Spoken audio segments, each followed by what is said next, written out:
You have entered Sherlock Mysteries, where clues whisper in silence. Kindly like and subscribe to Sherlock Mysteries. Which part of the world are you watching from? The case starts. Chapter I Fay, The Weight of Silence. It was upon an evening of such oppressive stillness that even the distant rumble of carriage wheels seemed subdued to a funereal murmur that the affair first presented itself to my notice. London lay muffled beneath a pall of fog so dense that the gas lamps along Bentinck Street appeared as wan, suspended moons, their light swallowed almost as swiftly as it was cast. The damp clung to the lungs and lent to every sound a peculiar closeness, as though the city itself leaned in to listen. I had spent the earlier part of that night at Baker Street in the company of Sherlock Holmes, whose long frame was disposed languidly in the armchair nearest the fire. He had been engaged upon a monograph concerning the comparative ash residues of Turkish and Virginia tobaccos, and had spoken little for the better part of an hour. His violin, so often his instrument of reflection, lay neglected upon the side table, the bow unstrung. Approximately 9:30, a hurried knock broke the quiet. Mrs. Hudson's measured tread upon the stair was followed by a sharp rap at our sitting-room door. "A gentleman to see you, Mr. Holmes, urgent," he says. Holmes did not rise at once. "Show him up." The visitor who entered bore all the signs of agitation imperfectly mastered. He was a man of perhaps 45 years, spare of build, with a scholar's stoop and iron, grey hair brushed carefully back from a narrow brow. His attire was neat, if somewhat provincial in cut, and his gloves were damp from the fog without. "My name is Edwin Harbury," he began without preamble. "I am secretary to Mr. Adrian Vale." Holmes inclined his head slightly. "The violinist?" "Yes," the man swallowed. "He is dead." The announcement was delivered without embellishment, yet it seemed to strike the very air from the room. Holmes rose now, setting aside his papers with deliberate care. "Pray be seated, Mr. Harbury. You will oblige me by recounting the circumstances with precision." Mr. Harbury complied, though he perched upon the edge of the chair as though ready to spring. Mr. Vale returned to his residence in Cresswell Lane shortly after 8 this evening. He had been rehearsing at St. James's Hall for a recital scheduled next week. I was not present at the rehearsal, but I had occasion to call at his home at 9 to deliver correspondence. Receiving no answer to my knock, I entered with my key, by his prior instruction. "And you found him?" Holmes prompted. In his music room, seated in his high-back chair beside the hearth. His head was inclined forward, chin nearly upon his breast. At first I believed him asleep. But the man's composure faltered, but he did not stir. His skin was cold. A physician was summoned at once. He pronounced life extinct. "Without visible injury?" Holmes asked. "None. There was no disorder in the room. The violin case lay open at his feet. The instrument was within." Holmes's eyes sharpened. The violin was not in his hands. Number it rested in the case, and the bow beside it. Holmes exchanged a brief glance with me. "We shall attend at once." The townhouse in Cresswell Lane was narrow and tall, pressed close between its neighbors like a book upon a crowded shelf. A faint glow emanated from the lower windows, diffused and distorted by the fog without. Inside, the air bore the faint mingling of beeswax polish and extinguished hearth. The music room was situated at the rear, overlooking a small walled garden. It was a chamber of tasteful austerity. Shelves lined with scores, a pianoforte near the window, and at the center, the high-backed chair of carved oak in which Adrian Vale now sat lifeless. He was a man of striking refinement, perhaps not yet 40, with dark hair and a pale, ascetic face. Death had imposed no grotesque distortion upon his features. His expression was one of profound repose, as though he had succumbed to some gentle exhaustion. Holmes approached without haste. He bent first to examine the hands, long-fingered and calloused in the manner of the practiced violinist. There were no marks upon the wrists, no sign of contusion. He lifted one eyelid briefly, then replaced it. "No sign of convulsion," he murmured. "No frothing, no cyanosis apparent in this light." The physician, a portly man with gold-rimmed spectacles, stood nearby. Cardiac failure, I should think. He had complained of fatigue of late. Had he indeed? Holmes replied mildly. The violin case lay open upon the carpet, its velvet interior a deep burgundy. Within rested the instrument, a handsome Stradivarius. If my untrained eye did not deceive me, the bow lay alongside, its hair pale and unrosined. Holmes knelt. For a moment he did not touch the instrument, but regarded it as one might regard a sleeping animal. "May I?" he asked. "By all means," said Mr. Harbury faintly. Holmes lifted the violin from its cradle with both hands. He weighed it slightly, then paused. A subtle alteration came over his expression, a narrowing of the eyelids, a faint tightening at the corners of his mouth. He replaced the instrument carefully and turned instead to the case itself. He slid his fingers beneath it and raised it from the floor. "It is too heavy, Watson," he said quietly. The words, though spoken almost to himself, carried an unmistakable gravity. "Too heavy," I echoed, "by several ounces at least." He shifted it in his hands. "A violin case of this make, walnut frame, velvet lining, should weigh empty, approximately 4 pounds, with the instrument perhaps 6. This," he adjusted his grip, "is nearer 7. Mr. Harbury stared. "Surely that is a trifling matter." Holmes did not respond. Instead, he set the case upon the table and examined its exterior. The leather covering was unblemished, the brass clasps intact. He ran a fingertip along the inner seam of the lid, then paused at the hinge. "Observe, Watson." I leaned closer. The velvet lining near the hinge bore the faintest irregularity, a minute ripple, as though it had been lifted and imperfectly smoothed. Holmes pressed gently. There was resistance beneath the padding. He produced from his pocket a slim penknife, and with the utmost delicacy slipped the blade beneath the velvet seam. A thin line parted. Within the hollow of the case's wooden frame, nestled between padding and panel, lay a narrow compartment not visible to the casual eye. Holmes reached within and withdrew a small cylindrical object wrapped in waxed paper. Mr. Harbury gave a strangled exclamation. "I have never seen that before."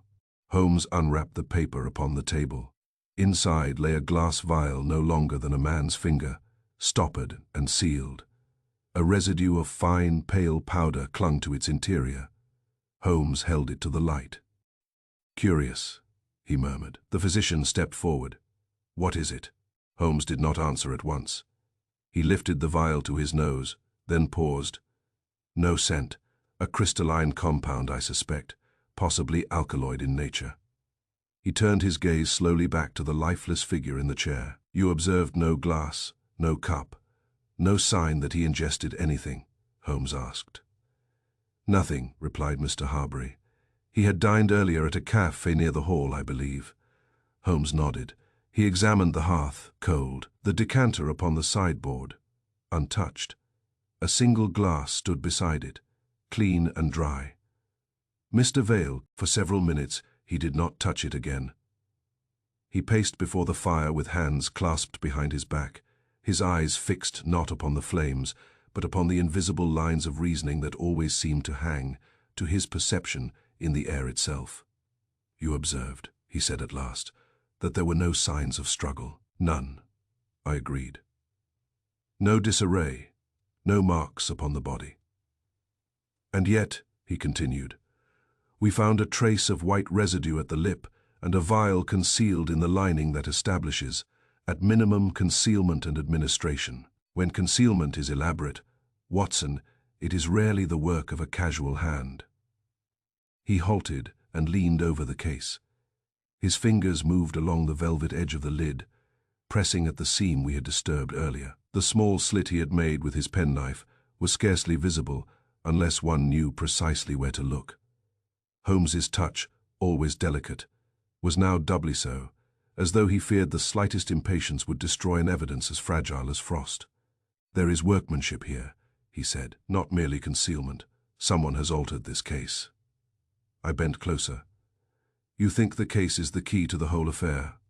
"A violinist may be killed in 100 ways," Holmes replied, but his case is not often modified, unless it is intended to carry something besides an instrument. He took up his lens and examined the hinge area with meticulous care. I saw, even without magnification, that the velvet lining did not lie with perfect uniformity. A faint ripple ran along the inner bed where the instrument rested, an irregularity that might have been attributed to wear. But Holmes traced it with a fingertip, paused, and then tapped lightly with the nail of his forefinger. The sound was not that of wood beneath velvet.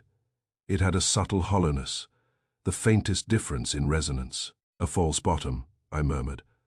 Understanding dawning, Holmes's mouth tightened in satisfaction. Precisely, and a false bottom implies a cavity. A cavity implies contents. We have already found one item within the frame. There may be another beneath. He reached for his penknife once more, but before using it he inspected its blade for the slightest burr, as though the integrity of his instrument were the integrity of his mind. Then, with an almost surgical steadiness, he slid the knife beneath the velvet bed. Not at the hinge this time, but along the inner edge where the instrument's lower bout would rest. The velvet resisted at first. Holmes did not force it. He shifted position, adjusted the angle, and eased the blade along a seam that had been cunningly disguised. There was a faint yielding, like the opening of a well-made book. He lifted a thin panel of velvet, lined wood, no thicker than a playing card. Beneath it lay a shallow compartment, cut with exacting precision into the walnut frame. In that recess rested a small metal cylinder, cold and severe in design, its surface a dull grey that absorbed rather than reflected the lamplight. No ornamentation marked it. It was the sort of object which, in the hand, communicated purpose without beauty. Holmes did not seize it. He stared at it for a long moment, as though weighing not its mass but its intention. Then he slipped 2 fingers beneath it and raised it from its cradle. It was heavier than it looked. A narrow band encircled one end, and upon that band were etched minute gradations, numbers so small I could scarcely see them. Near the center was a tiny aperture, scarcely wider than a pin. There was no obvious key, no protruding lever, no winding crown. "It is some form of mechanism," I ventured. Holmes held it at arm's length, turning it slowly. "Not merely a mechanism," he corrected. "A mechanism with a purpose that cannot afford to announce itself." He brought it to his ear. He closed his eyes halfway, as he did when listening to a distant train or an errant vibration in a floorboard. For several seconds he remained thus, immobile, but for the barely perceptible shifts of his fingertips. I leaned in and listened as well. There was nothing. No ticking, no hum, no complaint of spring or gear. Holmes opened his eyes. "A clock that speaks in silence is a dangerous companion," he said softly. The words sent a chill through me more potent than the fog outside. "You think it is a timing device?" "Almost certainly." "How can you tell there is no sound?" "Sound is a convenience, Watson, not a necessity." He gestured with the cylinder. "A craftsman may pad the movement, dampen the escapement, employ materials that resist resonance. It is a masterpiece of silent precision, and note the gradations. The numbers are not decorative. They are functional." He set it upon the table and took up his lens again. I watched as he examined the tiny aperture. He prodded it gently with the tip of his penknife, and then withdrew, as though satisfied. "See the faint discoloration around the aperture?" he asked. I looked, and with effort, perceived a slight darkening of the metal at the rim. "Heat," Holmes said, "or chemical action. Something has passed through here. Vapor, perhaps, or powder under pressure, and these gradations, a regulator, a timed release." My mind raced ahead, and yet stumbled upon its own horror. "Then, good heavens, Holmes, are you suggesting that Vale's violin case was carrying a device intended to administer poison?" Holmes's face remained composed, but his eyes were very bright. "I suggest nothing beyond what the object suggests for itself. It was concealed. It was silent. It was primed. Why prime a device, if not to use it?" He lifted the cylinder again and turned it, and as he did so, his thumb brushed a scarcely visible seam along its length. He paused, His nail caught at it. "There is an outer sleeve," he observed. "Fitted so closely one might take it for a solid piece." He did not attempt to open it. Instead, he rose and crossed to the window, drawing the curtain an inch and peering out at the lamplit street. "Watson, do you recall the residue at Vale's lip?" "Yes." "The vial we found in the hinge compartment contained a pale powder. The cylinder has an aperture that has been used. The case has been modified to hold both. Now consider the bow dry and unrosined, and the violin untouched. You think he intended to play but did not. Or he was prevented, either by death or by fear." Holmes returned to the table. He took a strip of clean paper from his drawer and set the cylinder upon it. "We must proceed as though this object is dangerous," he said. And there was an edge to his voice now that rarely appeared, except when he encountered a mind as methodical as his own. But turned to malign ends, I could not suppress a grim curiosity. How would such a device be used? Holmes looked at me, weighing how much to say. "Imagine a gentleman returning home with his violin case. He opens it. He draws out the instrument. At that moment, he is close, very close, to the interior. A timed release might expel a vapor, or a fine powder, into the airspace above the velvet bed the victim inhales. Death follows with no struggle, no marks. But why hide it in his own case?" I asked. "That seems absurd. It would implicate him unless he did not know it was there." Holmes's fingers rested lightly upon the case. "There are two broad possibilities. Either Mr. Vale was the intended carrier, but not the intended victim, or he was the intended victim, and the concealment was designed to misdirect suspicion. Misdirect it toward Vale himself, or toward someone who had access to his belongings." Holmes's gaze slid to the case's clasp. "Tell me, Watson, how many hands might reasonably touch a professional musician's case within a week?" I considered. "Stage hands, fellow musicians. His secretary, perhaps a valet, anyone at the hall, and anyone at his home," Holmes added. He opened the case again and examined the modification points with an intensity that made my own eyes ache. He measured with his gaze the distance between the false bottom and the aperture in the cylinder, as if imagining the direction of release. He sniffed at the velvet, paused, and frowned. "There is a faint scent," he said suddenly. I leaned in. "I smell only leather and—" "Not with your nose, Watson, with mine." He smiled briefly, but it was humorless. "A trace of bitter almond, exceedingly faint." "Prussic acid," I exclaimed. Holmes held up a hand. "Do not leap, Watson. Bitter almond suggests cyanide compounds. Yes, but it is not proof. It is a weight." We returned to Cresswell Lane the next morning, when the fog had lifted only enough to reveal the colorless pallor of the city beneath. The townhouse seemed smaller by daylight, as though the night had given it stature. Within, Mr. Harbury awaited us in the front parlor, his eyes red, rimmed from sleeplessness. Holmes wasted no time upon condolences. "Mr. Harbury, you told me last night you possessed a key by Mr. Vale's instruction. How long have you had it?" "Nearly 3 years," Harbury replied. "Since I began to manage his correspondence." "Did you enter his music room often?" "Only when he asked me to. He was private. The room was his sanctuary." Holmes nodded. "Did he employ a servant?" "A housekeeper, Mrs. Dallow. She comes in the mornings. He had no valet." "And yet," Holmes said, "his attire last night was carefully arranged. His collar was unsoiled, his cuffs clean. A man who rehearses for hours is seldom immaculate upon return." Harbury blinked. "Mr. Vale was meticulous. He changed his shirt upon coming home." "Ah," Holmes's eyes sharpened.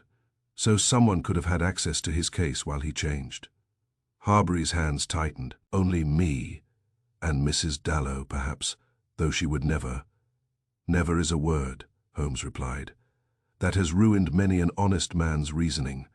He moved at once to the music room. The chair had been shifted, the body removed, but the room retained the impression of death like a chill in the plaster. Holmes went straight to the violin stand by the fireplace. A slender, elegant thing of wood and felt. It was empty. "Where is the violin?" he asked. Harbury swallowed. "It was taken for safekeeping. Inspector Gregson sent an officer this morning. He said the instrument was valuable. He did not wish it left here." Holmes's expression darkened, but only for a moment. Gregson means well. He often does harm by it. He examined the carpet where the case had rested. Then, to my surprise, he went to the window overlooking the garden and opened it. Cold air rushed in, carrying with it the faint, earthy scent of damp soil. He leaned out and looked down. "Observe," he said below, in the small garden. The ground near the wall was disturbed.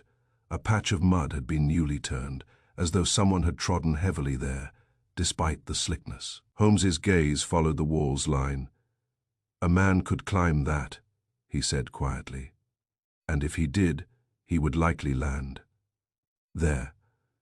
"You think someone entered from the garden?" I asked. "I think someone may have," Holmes replied, "and I think they wish to avoid the front door." He knelt inside by the window and examined the sill. There, faint against the painted wood, was a smear, greasy, dark, scarcely a line. "Boot polish," Holmes murmured. "A man in haste, not a servant in slippers." Harbury stepped forward, alarmed. "Then someone broke in, but nothing was taken." Holmes stood, "Not taken placed." He turned to Harbury with sudden intensity. "Tell me, Mr. Harbury, has Mr. Vale received any threats?" Harbury hesitated. Holmes's voice sharpened. "Mr. Harbury, there were letters," he admitted at last. "Anonymous, they spoke of silence, of ending the music. He laughed them off." Holmes's eyes flashed. "You did not mention this." "I thought them childish, mad." Holmes extended a hand. "You will give them to me." Harbury hurried to a desk and produced a small packet of envelopes tied with string. Holmes did not open them at once. He examined the paper, the postmarks, the texture, the manner of sealing. "One sender," he murmured, "or one who wishes to appear as one. Same quality of paper, same hand pressure upon the flap." He opened the first and read silently. His face remained composed, but I saw the muscle in his jaw tighten. He passed it to me. The message was brief, written in a firm, upright hand. "When the last note falls, the city will breathe again." There was no signature. Holmes opened another. "You carry your end in velvet. Another silence is heavier than song." Holmes laid them out upon the table like cards in a grim game. "These are not the ravings of a drunken fool," he said. "They are constructed. They repeat, imagery, velvet, weight, silence." Harbury's voice shook. "Do you think the writer knew about the case?" Holmes tapped the false, bottom seam lightly. "Either he knew, or he is the one who made it so." I could not help but glance at the case itself, now back in our possession, its lid open upon the table like a mouth. The velvet looked unchanged, yet the knowledge of what lay beneath it transformed it into something sinister. Holmes's gaze drifted to the fireplace, to the music stand, to the empty chair where Vale had sat. "Mr. Vale was not merely murdered," he said softly. "He was warned. He was hunted, and someone wanted his death to be mistaken for natural failure, so that the warning would remain unanswered." He turned to me, and in his eyes was that bright, cold fire that signaled his mind had locked upon a trail. "Come, Watson. But they seldom lie in the same manner as ink." He took out his lens and examined the letters with the absorption of a jeweler appraising a flawed stone. His face, for all its stillness, was alive with thought. "What do you see?" I asked. Holmes's finger hovered above the downstroke of a capital V. "Tremor," he said. "From anger," Gregson suggested, "or fear." Holmes shook his head. "Neither. Observe the consistency of pressure. There is a tremor." "Yes, but it is periodic, not erratic. It appears in the longer strokes, not the shorter. That is not the tremor of a frightened hand, which falters at the decision of each letter. This is the tremor of excitement. A hand that hurries Because the mind is pleased with its own drama. Gregson frowned. Excitement at threatening a man. Holmes placed the lens down. Excitement at staging a scene. He leaned back slightly, the letter held between his fingers. Consider, Gregson, if Lionel St. Clair truly intended to murder Adrian Vale, would he announce it on expensive paper with his own seal? Would he employ a phrase so perfectly designed to be quoted at an inquest? Silence another forever. It is not a threat so much as a line written to be read aloud. Gregson bristled. You're saying it's a fake. I am saying it is a performance, Holmes replied, and performances are arranged for audiences wider than their target. He folded the letter once with care and slid it into his pocket beside the anonymous notes Harbury had given him. Nevertheless, Gregson said stubbornly, we can bring St. Clair in. If nothing else, it will shake loose the truth. Holmes's expression softened fractionally. By all means bring him in. Only do not imagine you have reached the end because you have found a name that flatters your desire for simplicity. Gregson opened his mouth to retort, then thought better of it. He lives in Chelsea. We can have a man fetch him. Holmes rose. No need, Watson and I will pay him a visit ourselves. I prefer my suspects unprepared. Chelsea, in the damp light of winter afternoon, wore a sober elegance. The streets were cleaner than those nearer the river, yet even here, the fog left its grey fingerprints upon window panes and wrought iron. Lionel St. Clair's residence was a handsome house, with a small garden and a brass plate upon the door proclaiming L. St. Clair composer. A maid admitted us and led us through to a drawing room, furnished with a taste that bordered upon ostentation. Heavy curtains, carved music stands, portraits of German masters upon the walls, and in the center, a pianoforte, whose lid was thrown open like a proud throat. Several scores lay scattered upon the carpet, as though their owner trod upon paper, as lesser men trod upon mud. St. Clair entered with a briskness that suggested he never walked when he might march. He was a man in his middle years, tall and well-fed, with a fine moustache and an aggressive neatness of dress. His eyes were keen, but not kind. Mr. Holmes, he said at once, with the air of one who enjoyed the idea of being investigated. I have heard of you. Pray be seated. Holmes declined the chair and remained standing, his gaze traveling, in that rapid, silent fashion of his, over the composer's cuffs. The ink stain on his thumb, the faint sheen of rosin dust upon his sleeve. You knew Mr. Adrian Vale, Holmes began. London knew him, St. Clair returned. At least, London pretended to. He is dead. St. Clair's eyes widened, then almost imperceptibly narrowed again. Dead? How? Suddenly, Holmes said, without struggle. The composer's face arranged itself into an expression of appropriate gravity. A tragedy, he was. Gifted. Holmes's gaze did not waver. And yet you wrote him this. He drew the letter from his pocket and held it out. St. Clair took it, glanced at it, and laughed, a short, incredulous bark. So that has reached your hands. Of course it has. You admit writing it. I admit nothing of the kind, St. Clair said, and now his manner sharpened. This is not my hand. Holmes's eyebrows rose slightly. Indeed. Then someone has imitated your seal as well. St. Clair turned the envelope over, and for the first time I saw a flash of genuine anger. That seal is mine. I designed it myself. It is kept. He halted. Kept where? Holmes asked softly. In my desk. St. Clair's eyes shifted unwillingly toward a mahogany escritoire near the window. Or it was. Holmes moved to the desk at once, as though he had been invited. St. Clair took one step forward, then stopped, perhaps aware that any protest would only appear guilty.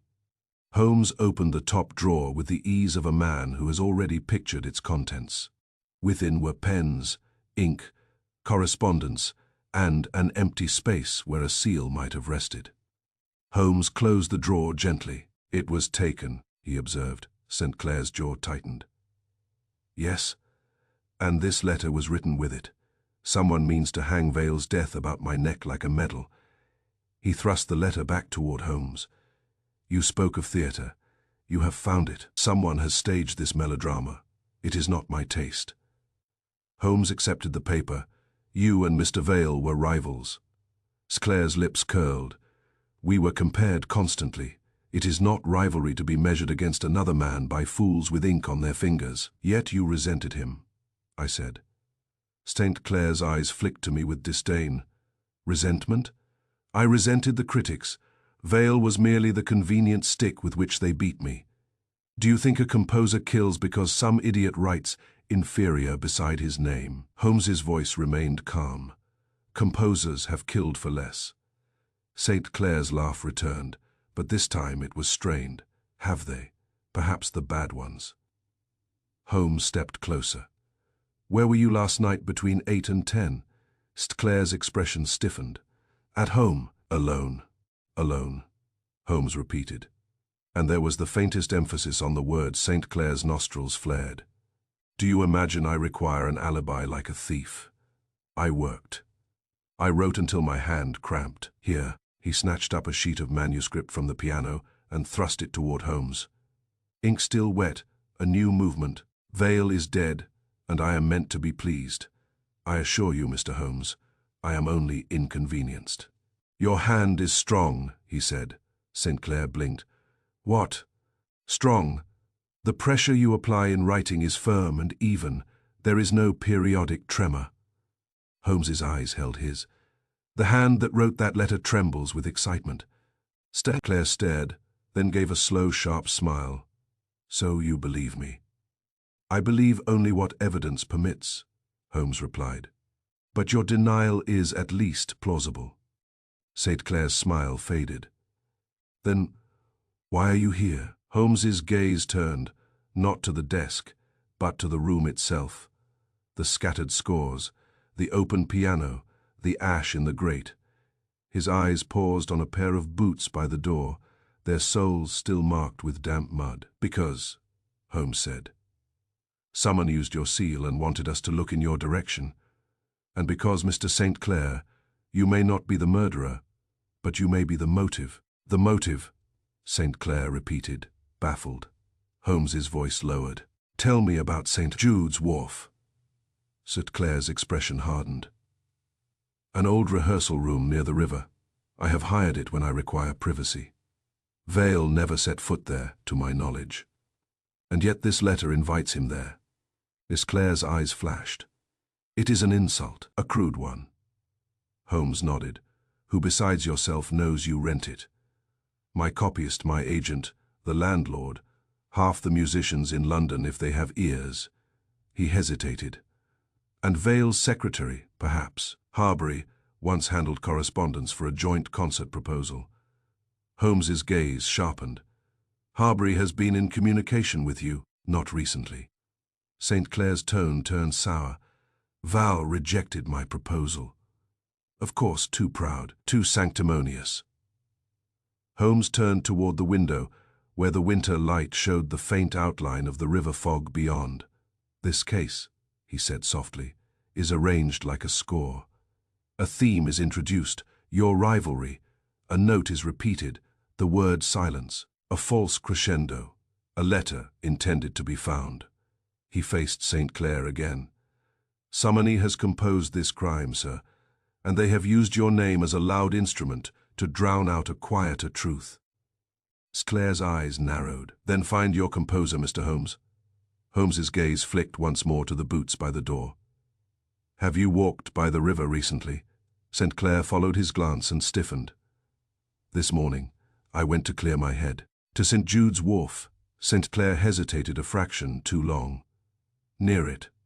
Holmes said nothing, but I saw the faint tightening at the corners of his mouth that signaled he had noted more than he had asked. He bowed slightly. I shall trouble you no further, for the moment, but you will remain in London. Clair's smile returned, thin as a blade. I have no intention of running. The critics would call it cowardice. As we left, I could not shake the sense of stepping out of a room where music had been replaced by something colder, a contest not of melody, but of minds. Outside, Holmes walked in silence for several minutes, his hands deep in his coat pockets, his eyes fixed upon the grey river haze beyond the rooftops. "Well?" I asked at last. "Do you consider him innocent?" Holmes's lips compressed. "Innocent of writing that letter, very likely. Innocent of wishing Vale ill. That is more complex. St. Clair is vain and bitter, but his vanity is too obvious. The man who hides a silent mechanism in Vale, or an agent, or someone who deals in paper and reputation." He stopped suddenly beneath a gas lamp and drew out the letter once more. His eyes traced the lines as if hearing them spoken. "One man's masterpiece will silence another forever," he murmured. "A phrase designed to inflame, designed to be repeated, designed to direct." He folded it and replaced it. "Threats," he said, almost to himself, "are often written for an audience wider than their target." We continued on, and as we walked I found my thoughts returning again and again to that violin case. Its velvet, its false bottom, its silent cylinder. The more I considered it, the more the entire affair took on the quality Holmes had named: a performance. Not a spontaneous crime of passion, but a composition.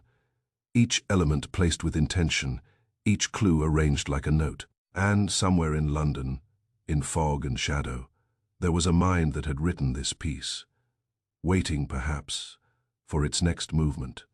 Chapter 4. Fay the quiet mechanism. Back at Baker Street, Holmes set the metal cylinder upon our chemical table, with the care one reserves for unstable things. The lamplight gave it a lifeless gleam, yet I could not shake the impression that it possessed intention, an object shaped not for beauty but for consequence. Holmes did not speak at once. He paced before the fire, eyes narrowed, as though replaying the night's details until they aligned into a single line of reasoning. "Open the window a little, Watson," he said at last. "Not enough to chill the room, only enough that we shan't regret curiosity." When the sash was raised and the foggy air crept in, Holmes rolled up his sleeves and laid out his tools with methodical calm: a lens, small screwdrivers, forceps, a penknife, and several glass dishes. The familiar odor of acids and spirits rose from his battered chemical box. He lifted the cylinder and turned it slowly under the lamp. "Here," he murmured, indicating a seam so fine I should have overlooked it entirely. "An outer sleeve, fitted over a core, made to appear solid." "Can it be opened safely?" I asked. "Everything can be opened safely," Holmes replied, "if one understands what it wishes to do." With minute pressure from a thin blade, the sleeve shifted. A faint click followed, so soft it might have been imagined. Holmes paused, listening for any treacherous response. None came. He continued until the sleeve slid away and the interior was revealed. I expected something crude. Instead, the mechanism was a marvel of compact craftsmanship. A tightly coiled mainspring sat at its center, joined to a miniature train of gears no larger than a coin. From the gears ran a narrow channel toward the pin-sized aperture on the cylinder's surface, the same opening that had shown faint darkening at the rim. Holmes bent closer, absorbed. "A regulator," he said. "The etched gradations are not decoration. They correspond to spring tension, wound to a mark. It releases after a precise interval." "Releases what?" I asked, though the answer already formed like ice in my mind. Holmes touched a delicate lever within the assembly. "This arm strikes here, where a glass ampoule would sit." He shifted his lens. "And it has sat. The bracket is stained. The ampoule is shattered." I felt my mouth go dry. "So it breaks the ampoule. And then the contents pass into this chamber," Holmes said, indicating a narrow recess lined with a dull, granular coating. "A reactive surface. It encourages rapid vaporization. The vapor escapes through the aperture, silent, quick, and invisible." "And if the case were opened close to the face," I began. Holmes accepted the notebook, glanced at the draft, and returned it. His manner remained almost indifferent, yet I knew that every syllable, every pause, was being weighed. "You delivered it by hand?" Holmes asked. "Number St. Clair's lips curled faintly. "I am not a footman. I gave the note to my copyist to be sent." Your copyist, Holmes repeated. Name, Felix Arkwright. And where is Mr. Arkwright? St. Clair hesitated. Not here. He comes in the mornings. Did he possess access to your stationery, your seal? Of course, St. Clair snapped. He copies my scores. He must have access to paper, as for the seal. He made a short, irritated gesture toward the desk. It was taken. I noticed it missing only after your visit. If Arkwright took it, he did so without my knowledge. Gregson stepped forward. Then you admit your man could have sent the letter, and you admit you set the appointment at St. Jude's Wharf.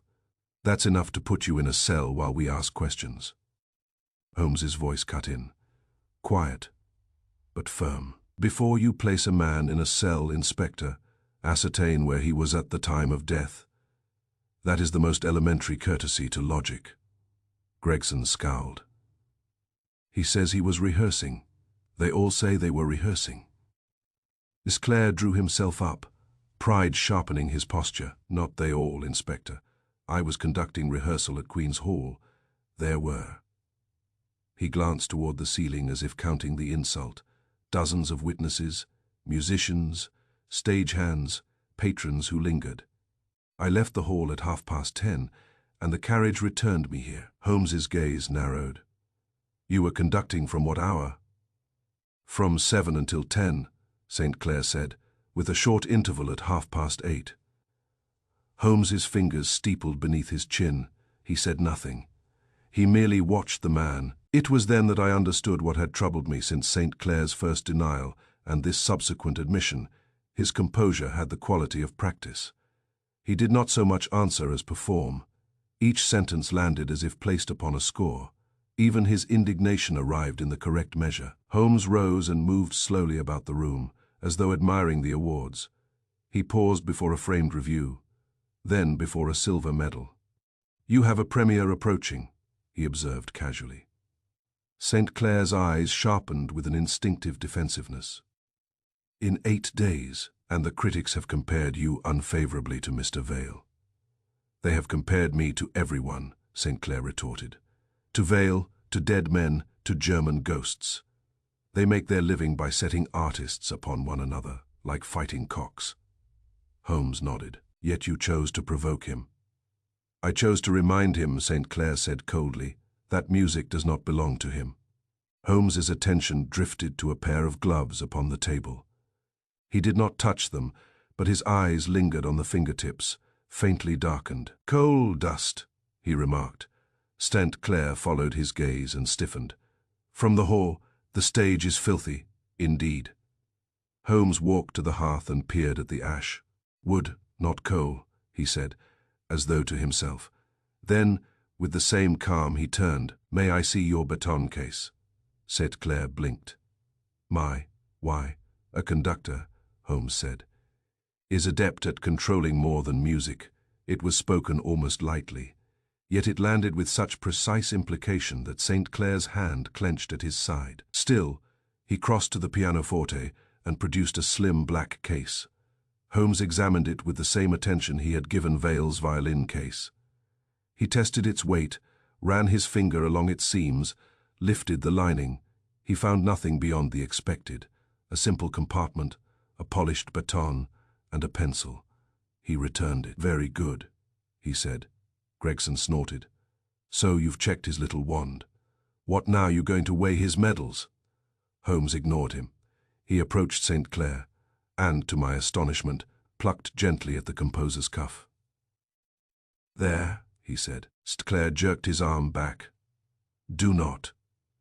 Holmes held up a tiny pale grain on the tip of his finger.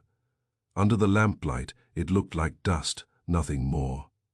Rosin, Holmes said. From string instruments. Not unusual in a rehearsal hall, certainly. Yet you claim to have been conducting. Conductors do not handle violins. St. Clair's eyes flashed. The concertmaster shook my hand. He had been Rosin. In his bow, is that your grand discovery? Holmes gave a faint smile. A plausible explanation. I only note that you are ready with explanations. Gregson seized upon it. Aha! Rosin on his cuff. Could have been near Vale's case. Holmes raised a hand. Inspector, if you intend to build a gallows from rosin dust, you will require a great many violinists. The inspector's face reddened, but he restrained himself. Holmes turned back to St. Clair. Your rehearsal at Queen's Hall, who can confirm it? Half the orchestra, St. Clair said. Mr. Merton, the hall manager, the second violin section, if you prefer idiots with opinions. Fetch them, ask them. You will be told the same thing. Holmes's eyes remained steady. Then I shall. He stepped toward the door, but paused. One more question, Mr. St. Clair. Did Mr. Vale ever possess access to your rehearsal room at St. Jude's Wharf? St. Clair's expression tightened. Number. And did you ever visit his home in Cresswell Lane? Number. Did you ever handle his violin case? No, St. Clair said, with genuine disgust. He guarded that Stradivarius as though it were his firstborn. Holmes inclined his head. Thank you. As we left, Gregson whispered sharply. You let him wriggle. Holmes's eyes remained fixed ahead. I let him speak. Outside, the air had that raw dampness which makes London's very stone seem cold. Holmes accepted the notebook, glanced at the draft, and returned it. His manner remained almost indifferent, yet I knew that every syllable, every pause, was being weighed. You delivered it by hand? Holmes asked. Number St. Clair's lips curled faintly. I am not a footman. I gave the note to my copyist to be sent. Your copyist, Holmes repeated. Name, Felix Arkwright. And where is Mr. Arkwright? St. Clair hesitated. Not here. He comes in the mornings.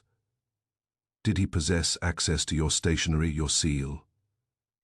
Of course, St. Clair snapped. He copies my scores.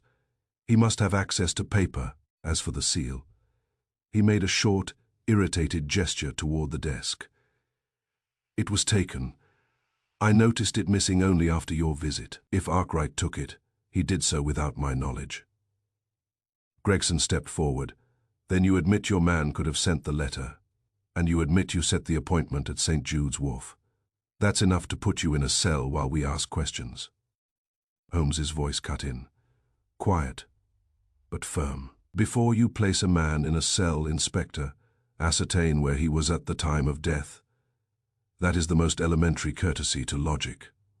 Gregson scowled. He says he was rehearsing. They all say they were rehearsing. Miss Clair drew himself up, pride sharpening his posture. Not they all, Inspector. I was conducting rehearsal at Queen's Hall. There were. He glanced toward the ceiling as if counting the insult. Dozens of witnesses, musicians, stagehands, patrons who lingered. I left the hall at 10:30, and the carriage returned me here. Holmes's gaze narrowed. You were conducting from what hour? From 7 until 10, St. Clair said, with a short interval at 8:30. Holmes's fingers steepled beneath his chin. He said nothing. He merely watched the man. It was then that I understood what had troubled me since St. Clair's first denial and this subsequent admission. His composure had the quality of practice. He did not so much answer as perform. Each sentence landed as if placed upon a score. Even his indignation arrived in the correct measure. Holmes rose and moved slowly about the room, as though admiring the awards. He paused before a framed review, then before a silver medal. You have a premiere approaching, he observed casually. St. Clair's eyes sharpened with an instinctive defensiveness. In 8 days, and the critics have compared you unfavorably to Mr. Vale. They have compared me to everyone, St. Clair retorted. To Vale, to dead men, to German ghosts. They make their living by setting artists upon one another, like fighting cocks. Holmes nodded. Yet you chose to provoke him. I chose to remind him, St. Clair said coldly, that music does not belong to him.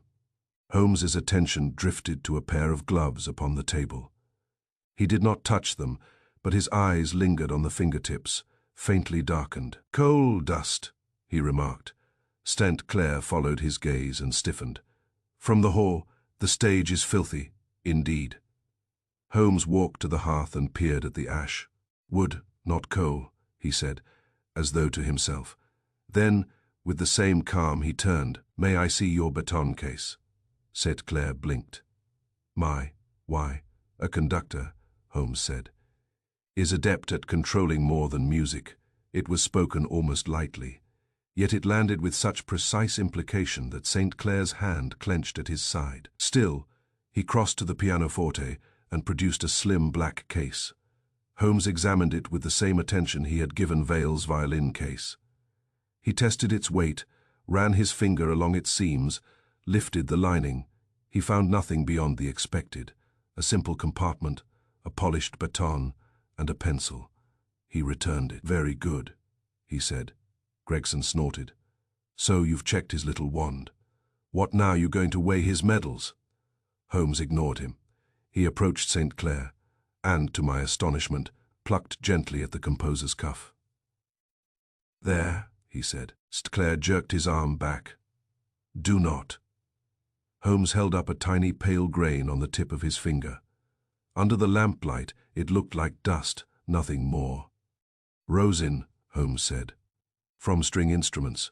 Not unusual in a rehearsal hall, certainly. Yet you claim to have been conducting. Conductors do not handle violins." St. Clair's eyes flashed. "The concertmaster shook my hand. He had been Rosin. In his bow.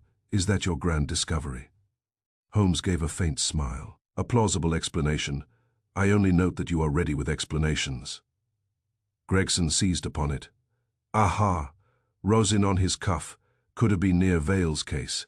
Holmes raised a hand. "Inspector, if you intend to build a gallows from rosin dust, you will require a great many violinists." The inspector's face reddened, but he restrained himself. Holmes turned back to St. Clair. "Your rehearsal at Queen's Hall. Who can confirm it?" "Half the orchestra," St. Clair said. "Mr. Merton, the hall manager, the second violin section. If you prefer idiots with opinions, fetch them, ask them. You will be told the same thing." Holmes's eyes remained steady. "Then I shall." He stepped toward the door, but paused. "One more question, Mr. St. Clair. Did Mr. Vail ever possess access to your rehearsal room at St. Jude's Wharf?" St. Clair's expression tightened. "Number." "And did you ever visit his home in Cresswell Lane?" "Number, did you ever handle his violin case?" "No," St. Clair said, with genuine disgust. "He guarded that Stradivarius as though it were his firstborn." Holmes inclined his head. "Thank you." As we left, Gregson whispered sharply, "You let him wriggle." Holmes's eyes remained fixed ahead. "I let him speak." Outside, the air had that raw dampness which makes London's very stone seem cold. We walked a short distance before Holmes spoke again. "Well," I asked, "do you believe his alibi?" Holmes's pace did not slow. "It is strong, too strong. Too strong. A true alibi," he said, "is seldom delivered like a recited passage. It has pauses, small uncertainties, the natural imperfection of honest memory. St. Clair's account was arranged like a rehearsal. That suggests not that it is false, but that he has been anticipating this inquiry. Because he knows he is suspected." "Because he expected to be," Holmes replied, "and because someone has designed matters so that suspicion would naturally fall upon him." He stopped beneath a gas lamp and struck a match, shielding the flame with his palm from the wind. For a moment the light illuminated his sharp features and the intensity in his eyes. The letter, the seal, the theatrical phrasing, all of it is meant to point us toward the loudest emotion in the room: rivalry. Yet the mechanism that killed Vail was not loud. It was quiet, calculated, and technical. A man of pride might threaten. A man of science kills without threatening at all. "You think St. Clair did not wind the cylinder?" I said. Holmes's lips tightened. "No evidence places him near the fatal instrument. He may have supplied motive, public, obvious motive. But motive is the cheapest coin in crime. What we require is opportunity, access to Vail's case, time alone with it, and knowledge of a fumigation compound used in industrial quarters." He exhaled smoke slowly, watching it vanish into fog. "The hand that wounded that spring," he said, "was a hand accustomed to minutes, to precision, to devices. It was not the hand of a man who stamps his name in wax for dramatic effect." "And yet," I ventured, He did send an invitation to St. Jude's, his assistant when needed, nothing more. And you carried his violin case. Ward's eyes flickered. Sometimes. How often? Often enough, he admitted. He trusted me. Holmes's tone remained mild, yet his eyes sharpened. When I mention the case, your pulse rises. Ward flushed. That is nonsense. Your pulse is a democratic witness, Holmes said quietly. It speaks whether its owner wishes it or not. Ward's composure cracked. I loved him, he burst out, and then, as if startled by his own word, amended it with desperate haste. I mean, his work, his mind. He showed me what music could be. Holmes did not mock him. Devotion is not a crime, but it grants opportunity. Mr. Vale's case was altered. There are concealed spaces within it. Such alteration requires familiarity. Ward stared, fear edging out grief. Altered. Holmes watched him steadily. Tell me what you know of the case. For a moment Ward fought with himself. Then his shoulders sagged. I repaired a hinge, he said, voice low. 3 days before he died. It had become loose. It squeaked. He hated small noises. I tightened the screw and put a drop of oil. That is all. A trivial service, Holmes repeated, with that slight emphasis which makes a phrase feel suddenly dangerous. And where did you do this repair? Here, Ward said, gesturing to the table. I carried the case home after rehearsal. He was tired. I asked if I might fix it. He agreed. So you had it alone, Holmes said. Ward's head snapped up. If you're implying... I imply nothing, Holmes replied. I inquire. Show me. Ward hesitated, then went to a cupboard and withdrew Vale's violin case. I confess I started. Holmes did not, yet his eyes sharpened at once. You have kept it. The police took the violin, Ward said miserably. They left the case, Mr. Harbury said.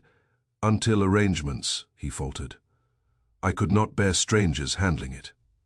Holmes's voice remained calm. Open it. Ward placed it on the table and unlatched it with the practiced ease of a man who had done so 100 times. His fingers moved with an intimacy that was almost tender. He lifted the lining near the hinge without hesitation. Holmes leaned forward slightly. You lift the lining as though you have done it often. Ward stiffened. I had to reach the hinge.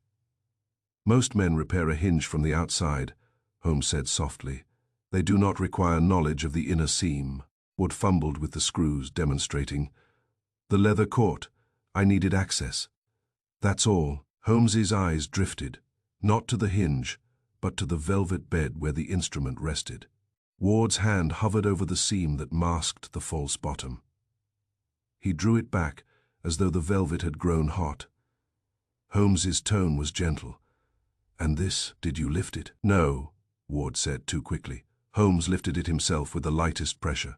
The hidden cavity beneath lay exposed. Empty now, but unmistakable. Ward's breath caught, sharp and involuntary. You knew of it, Holmes said. No, Ward's voice rose in panic. I swear I didn't. I only noticed an edge when the lining shifted. I thought it part of the frame. I never pried. I never told him because he hated anyone touching his things. He'd have thought I was snooping.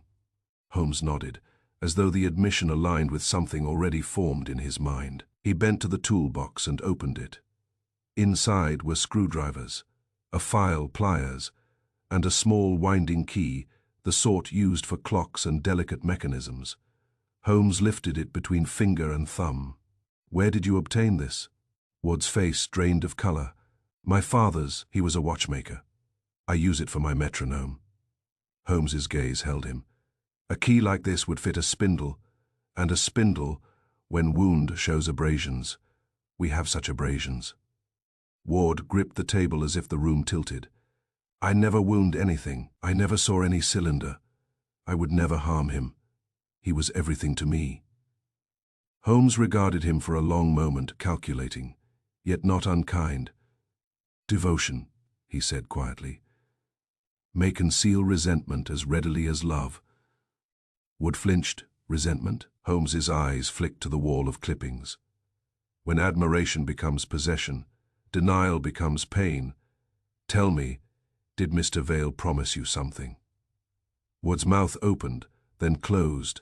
At last the words fell out, bitter and broken. He promised to take me abroad. Vienna, introduce me. Bring me into his circle. Always soon, always after the season. And then the threats began, and he shut himself away. He grew distant. Holmes nodded slowly. Distance can feel like betrayal to those who live by proximity. Wood wiped his. Therefore the device was wound at a moment when the murderer could predict, with reasonable accuracy, that Vale would open the case within 15 to 20 minutes. And that moment was? I asked. Holmes's eyes were bright, chill. A place where time is kept strictly and movements are habitual, where quarter, hos matter, where men obey schedules. He reached for his notebook. The conservatory fits. The rehearsal hall fits. A dock warehouse fits. Vale's home does not, unless the murderer was already inside. Wood swallowed. You think it was set before he left St. James's Hall? Holmes considered. Possibly, yet Vale returned early. That alteration could have ruined a plan dependent on the hall's usual duration, unless the plan was designed with flexibility, anchored not to the hall's end but to Vale's return home. He leaned forward, voice low. Our culprit anticipated the master's habits, not the evening's chaos. That suggests intimacy with Vale's routine, and confidence that early or late he would still open the case. Harbury whispered, then the cylinder was already in the case, before he came home. Yes, Holmes said. Already concealed, already wound, or wound at the last safe moment before it left the hands of the setter. Wood's face was drained of color. Only someone who carried it, someone like me, could ensure it stayed hidden. Holmes's gaze softened by a fraction, though his words did not. Exactly. That is why you are both dangerous to yourself and valuable to me. If you are innocent, you are the ideal scapegoat. If you are guilty, you are the ideal mechanism. He closed the case gently. The murderer understood routine as intimately as rhythm, he said. He did not rely on chance. He relied on habit, Vale's habit of opening this case, and someone's habit of being close enough to place death inside velvet. I felt, in that moment, the cold precision of it. The crime was not a sudden blow, but a timed note, released exactly when the victim leaned in to listen. Chapter the 8th Fee, the motive beneath applause. It is a popular delusion that hatred must announce itself. People look for raised voices, slammed doors, public insults, anything with the satisfying clarity of noise. Yet Holmes had often reminded me that the most dangerous resentments are those that learn to breathe quietly. They dwell behind applause, beneath obedience.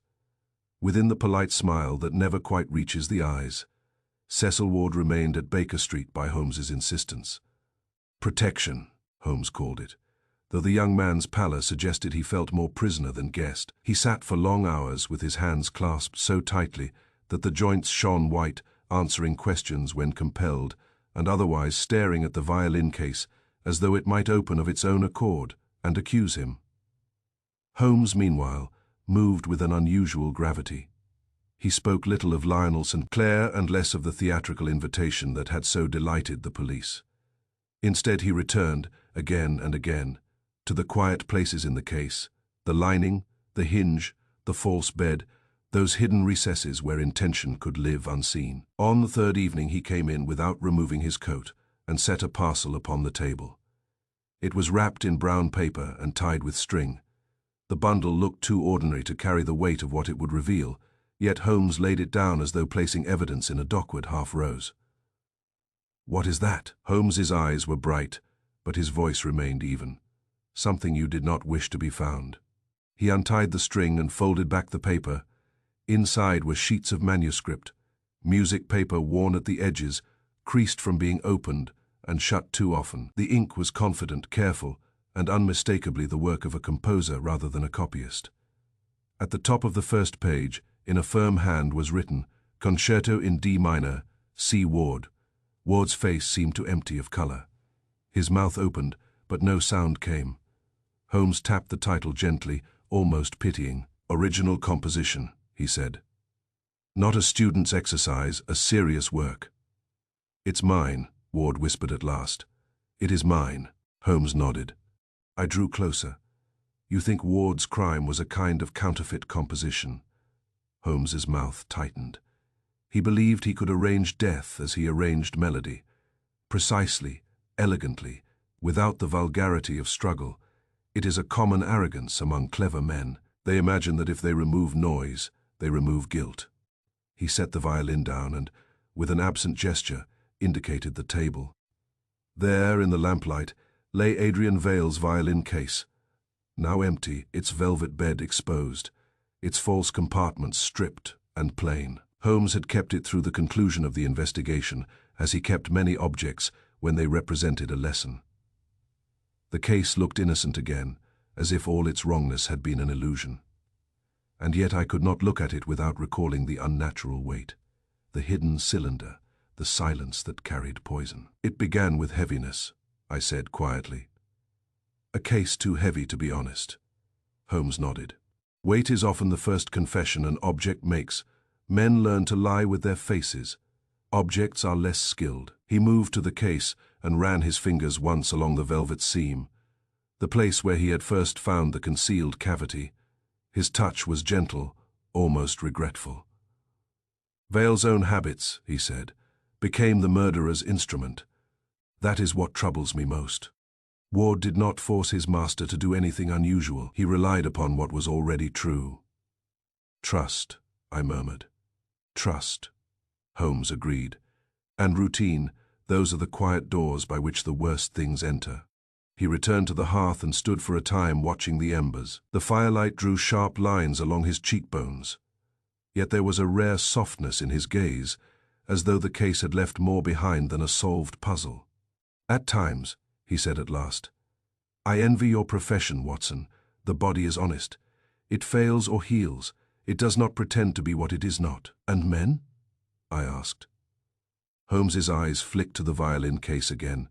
"Men pretend constantly, even when they believe they are being sincere. Ward convinced himself he sought justice. Vale convinced himself he was merely shaping another man's work. St. Clair convinced himself his vanity was artistry. Everyone in this affair wore a mask, and only the mechanism was honest, because it did exactly what it was made to do." Outside, a hansom passed, its wheels softened by fog, and then the sound was swallowed. London seemed to hold its breath. Holmes lifted the violin again and placed it beneath his chin. This time he did not play a tune, only let the bow draw out another long, steady note.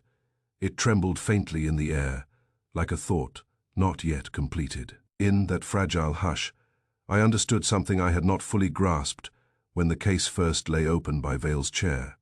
Holmes had not seen murder at the beginning. He had heard it. In the discord of an object that did not match its purpose, in the unnatural weight, in the silence that was too carefully arranged. The note faded. Holmes lowered the instrument. "The city listens," he said softly, glancing toward the fogged window. "It hears far more than it admits. The difficulty is to distinguish, among 1,000 ordinary sounds, the one quiet note that does not belong." The violin case lay empty upon our table, stripped of its secret burden. Outside, the fog pressed gently against the panes, as though London itself leaned near to listen. And as I watched Holmes, composed, incisive, and unwaveringly loyal to logic, I understood at last how he had heard murder in the quietest note, and why, even when the music ends, the silence can remain heavy with meaning.